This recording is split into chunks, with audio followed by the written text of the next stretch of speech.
Hey everyone, welcome back to Chapters Create Character.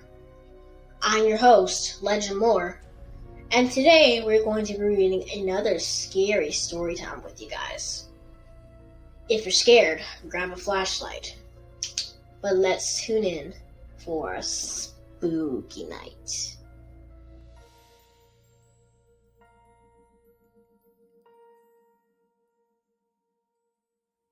Do you like him? At first, Chris thought that Slappy had asked the question. She gaped in stunned belief. Well, what do you think of him? It took Chris a long moment to realize that the voice was coming from behind her. She turned to find her father standing in the doorway, still dabbing at his eyes with a wet dish towel. The new dummy? Chris stammered. He's for you, Mr. Powell said, stepping into the room, the wet towel pressed against both eyes. Really? Chris hurried over to the chair and picked the new dummy up to examine him. There's a tiny pawnshop on the corner across from my office, Mr. Powell said, lowering the towel. I was walking past and, believe it or not, this guy was in the window. He was cheap too. I think the pawnbroker was glad to get rid of him. He's cute, Chris said, searching for the right word. He looks like Lindy's dummy, except his hair is bright red, not brown. Probably made by the same company, Mr. Powell said. His clothes are better than Slappy's, Chris said, holding the dummy out at arm's length to get a good view. I hate that stupid gray suit on Lindy's dummy. The new dummy wore blue denim jeans and a red and green flannel shirt. And instead of the formal-looking, shiny brown shoes, he had white, high-top sneakers on his feet. So you like him? Mr. Powell asked, smiling. I love him! Chris cried happily. She crossed the room and gave her dad a hug. Then she picked up the dummy and ran out of the room, down the stairs and into the kitchen. Hey, everybody! Meet Mr. Wood! She declared happily, holding the grinning dummy up in front of her. Barky yapped excitedly, leaping up to nip at the dummy's sneakers. Chris pulled her dummy away. Hey! Lindy cried in surprise. Where did you get that? From Daddy, Chris said, her grin wider than the dummy's. I'm going to start practicing with him after dinner. And I'm going to be a better ventriloquist than you. Chris! Mrs. Powell scolded. Everything isn't a competition, you know. I already have a job with Slappy, Lindy said, with a superior sneer. And you're just getting started. You're just a beginner. Mr. Wood is much better looking than Slappy, Chris said, mirroring at Twin's sneer. Mr. Wood is cool looking. That gray suit on your dummy is the pits. You think that ratty old shirt is cool looking? Lindy scoffed, making a disgusted face. Yuck. That old dummy probably has worms. You have worms, Chris exclaimed. Your dummy won't be funny, Lindy said nastily, because you don't have a sense of humor. Oh yeah? Chris replied, tossing Mr. Wood over her shoulder. I must have a sense of humor. I put up with you, don't I? Copycat, copycat, Lindy cried angrily. Out of the kitchen, Mrs. Powell ordered with an impatient shriek. Out! Get out! You two are impossible! The dummies have better personalities than either of you. Thanks, Mom, Chris said sarcastically. Call me for dinner, Lindy called back. I'm going upstairs to practice my act with Sloppy for the birthday party on Saturday. It was the next afternoon, and Chris was sitting at the dressing table she shared with Lindy. Chris rummaged in the jewelry box, pulling out another string of brightly colored beads. She slipped them over her head and untangled them from the other 3 strands of beads she was wearing. Then she gazed at herself in the mirror, shaking her head, better to see the long, dangly earrings. I love my junk jewelry collection, she thought, digging into the depths of the wooden jewelry box to see what other treasures she could pull out. No, Lindy had no interest in the stuff, but Chris could spend hours trying on the beads, fingering the little dozens of charms, running her fingers over the plastic bracelets, jangling the earrings. Her jewelry collection was always cheered her up. She shook her head again, making the longer earrings jingle. A knock on the bedroom door made her spin around. Hey, Chris, how's it going? Her friend, Cody Matthews, stepped into the room. He had straight white blonde hair and pale gray eyes in a slender, serious face. Cody always looked as if he were deep in thought. You ride your back over? Chris asked, removing several strands of beads at once and tossing them into the jewelry box. No, walked, Cody replied. Why'd you call? You just want to hang out? No, Chris jumped to her feet. She walked over to the chair by the window and grabbed Mr. Wood. I want to practice my act. Cody groaned. I'm the guinea pig. No, the audience, come on. She led him out to the bent old maple tree in the middle of her backyard. The afternoon sun was just beginning to lower itself into the clear spring blue sky.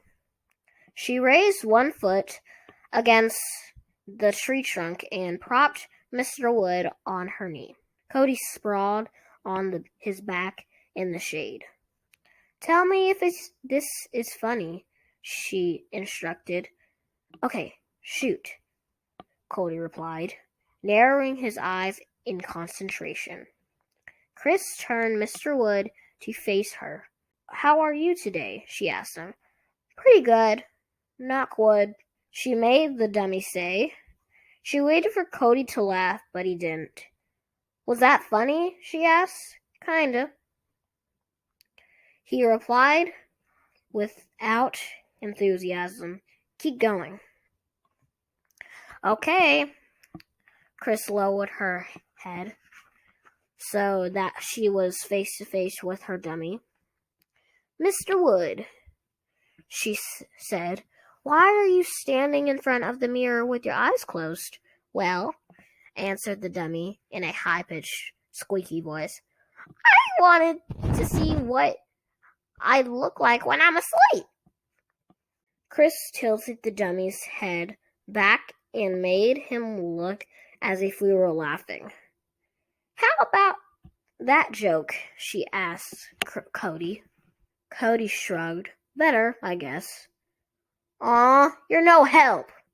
Chris screamed angrily. She lowered her arms, and Mr. Wood crumpled onto her lap.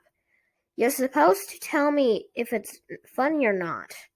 "I guess not," Cody said thoughtfully. Chris groaned. "I need some good joke books," she said. "That's all." "Some good joke books with some really funny jokes. Then I'd be ready to perform. Because I'm a pretty good ventriloquist, right?" "I guess," Cody replied, pulling up a handful of grass and letting the moist green blades of sift through his fingers. "Well, I don't move my lips very much, do I?" Chris demanded. "Not too much," Cody allowed. "But you don't really throw your voice." "No one can throw her voice," Chris told him. "It's just an illusion. You make people think you're really throwing your voice. You don't really throw it." "Oh," Cody said, pulling up another handful of grass. Chris tried several more jokes. "What do you think?" she asked Cody. "I think you have to go home," Cody said. He tossed a handful of grass at her. Chris brushed the green blades of Mr. Wood's wooden head. She rubbed her hand gently over the dummy's painted red hair. "You're hurting Mr. Wood's feelings," she told Cody. Cody climbed to his feet. "Why do you want to mess with that thing anyway?" he asked, pushing his white blonde hair back off his forehead. "Because it's fun," Chris replied. "Well, is that the reason?"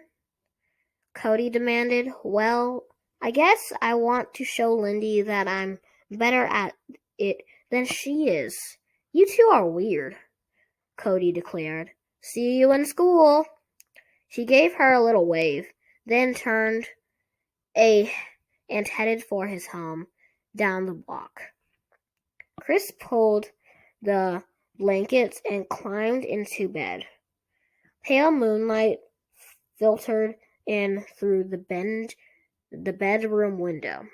Yawning, she glanced at the clock radio. Nearly 10. She could hear Lindy brushing her teeth in the bathroom across the hall. Why does Lindy always hum when she brushes her teeth? Chris wondered. How can one twin sister do so many annoying things? She gave Mr. Wood one last glance. He was propped in the chair in front of the window, his hands carefully placed in his lap, his white sneakers hanging over the chair edge. He looks like a real person, Chris thought sleepily. Tomorrow, I'm going to check out on some good joke books from the library at school. I can be funnier than Lindy. I know I can. She settled back sleepily on her pillow. I'll be asleep soon as I turn off the lights, she thought. A few seconds later, Lindy entered the room, wearing her nightshirt and carrying Slappy under one arm. You sleep? She asked Chris. Almost, Chris replied, yawning loudly. I've been studying for the math final all night. Where have you been? Over at Alice's, Lindy told her, settling Slappy down in the chair beside Mr. Wood. Some kids were over, and I practiced my act for them. They laughed so hard, I thought they'd spit a gut. When Slappy and I did our rap routine, Alice spit her chocolate milk out of her nose. What a riot! That's nice, Chris said, without enthusiasm. I guess you and Slappy are ready for Amy's birthday party on Saturday. Yeah, Lindy replied. She placed Slappy's arm around Mr. Wood's shoulder. They look so cute together, she said. Then she noticed the clothing neatly draped over the desk chair. What's that? She asked Chris. Chris raised her head from the pillow to see what her sister was pointing at. My outfit for tomorrow, she told her. We're having a dress-up party. In Miss Finch's class. It's a farewell party for Margaret. You know, the student teacher. Lindy stared at the clothes. Your Betsy Johnson skirt, your silky blouse. You're supposed to get really dressed up, Chris said, yawning. Can we go to sleep now? Yeah, sure. Lindy made her way to her bed and sat down and clicked off the bedside table lamp. Are you getting any better with Mr. Wood? She asked, climbing between the sheets. Chris was stung by the question. It was such an obvious put down. Yeah, I'm getting really good.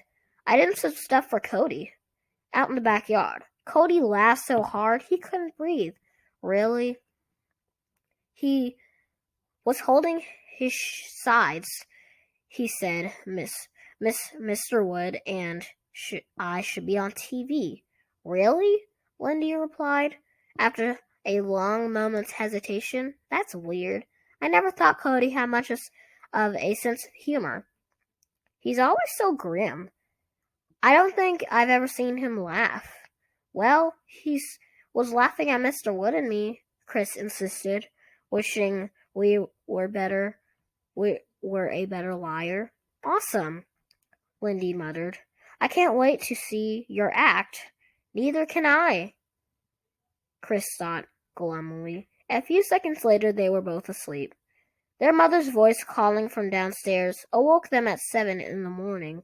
The bright morning orange sunlight poured in through the window. Chris could hear birds chirping happily in the old maple tree. Rise and shine! Rise and shine! Every morning, Mrs. Powell shouted up the same words. Chris rubbed the sleep from her eyes. Then she stretched her arms high over her head. She glanced across the room, then uttered a quiet gasp. Hey, what's going on? She reached across to Lindy's bed and shook Lindy by the shoulder. What's going on? Huh? Lindy startled. Sat straight up. What's the joke? Where is he? Chris demanded. Huh? Chris pointed to the chair across the room, sitting straight up in the chair. Slappy grinned back at them, bathed in the morning sunlight. But Mr. Wood was gone.